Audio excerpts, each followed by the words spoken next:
everybody, it's Sarah, and I'm back from the Boutique Hub to answer again another one of our frequently asked questions.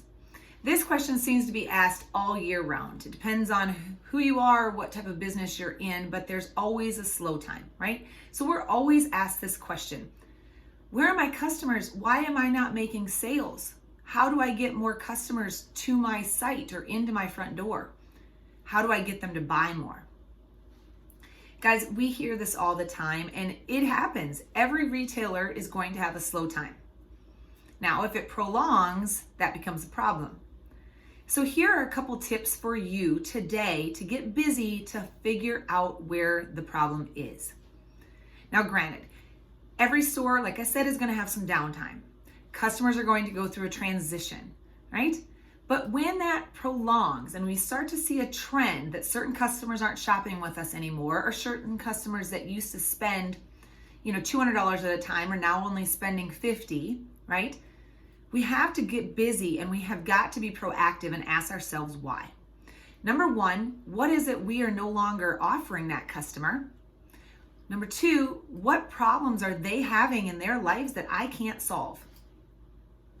And number three, what have I stopped doing? And this is not just you as the business owner, but maybe it's your staff.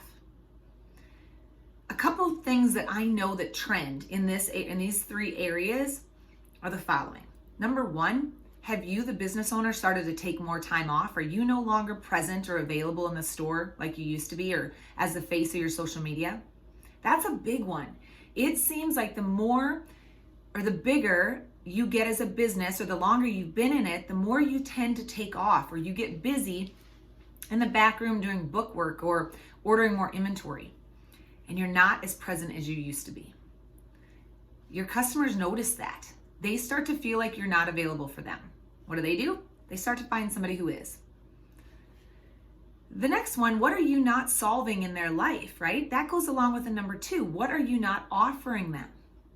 Or what are you offering them that is too much? A lot of times, boutique owners, retailers feel when their sales drop off, it's gotta be because they don't like my inventory. And that's usually not even the problem. Sometimes they haven't even seen your inventory. Sometimes you're pushing so much stuff at them, they can't see it all. They can't absorb it all. They get lost in it. They start to feel confused. Nobody goes to a boutique because they want it to feel like a junked up discount store. And this goes for your website as well as your in-store experience. They go to discover things, right? They go to be able to see and get the feel for things and be transported into another place, right? To have their problem solved, to be experimental. When you have too much of a lot of the same exact thing, it can become overwhelming. And very first of all, a customer might think, wow, she has so much of this stuff. It's pretty much the same style, pretty much the same colors, pretty much the same feel. Why is there so much? Maybe nobody else likes it either. So having a healthy amount of inventory in your store is important. Too much is too overwhelming. Too little is unattractive as well. I'm a big believer in understanding your inventory, and that's a whole nother video, but understanding your inventory and making it turn quickly, right? Constantly rotating things, because we can't sell inventory. We can only sell cash or buy things with cash, right? We can sell inventory, sorry. The only thing we can buy things with is cash. We cannot use our inventory to go buy more products or pay our overhead or pay our employees. So too much inventory is a problem, but too little also is a problem. So when you're not making sales, please go back and ask yourself why. We like to ask the word why 5 times here at the Hub. Anytime we have a situation, we've got to get to the root of the problem. So if you're not making sales, if you're not attracting those customers, you're missing out on customers that used to shop with you but no longer are, or their average order value has drastically decreased. Ask yourself why. Ask yourself or your staff why. Ask your customers why. Customer interviews are a huge thing. But nonetheless, don't just get lazy and don't just blame it on the economy or blame it on taxes or blame it on the weather. Those things can all play a major part. But a lot of it comes back to us as the business owner. What are we no longer doing that we did when we had these sales going? What are we no longer doing personally, experience-wise, resource-wise? There's a lot of things. But nonetheless, get busy, figure it out. Go back to the basics. Less is more. Spreading yourself too wide, too thin attracts absolutely nobody. Are you confusing your customer? Is your staff confused about why you're in this business and your mission? Lots of different things can go into the, why am I not making the sales?